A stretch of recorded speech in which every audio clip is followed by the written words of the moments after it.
as we can tell. Republican Congress, Peter, if the Republican Congress was different, would things be better? Well, I doubt it. I mean, first of all, there's no doubt that the president was dealt a bad hand.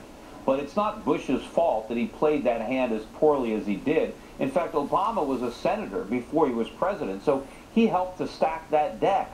You know, he needs to correct the mistakes of the Bush administration, not expand on them. So how do you do that, Peter? Unfortunately, that's what he's doing. You know, I tried to bring some new ideas to Capitol Hill. A week ago today, I testified before Congress, and I tried to bring the idea of capitalism, of free markets to Capitol Hill, and I was shot down. I mean, if you want to see what happened, just go to YouTube. You think free markets are a Schiff, new idea, goes Peter? to Washington, and look at what happens when you try to bring common sense to Washington, D.C. Bob, hold your thought for 1 second, Bob. I just want to know specifically what Peter, when you said you're trying to bring capitalism back to Washington, D.C., can you give us a specific about something that you recommended that you'd like to see?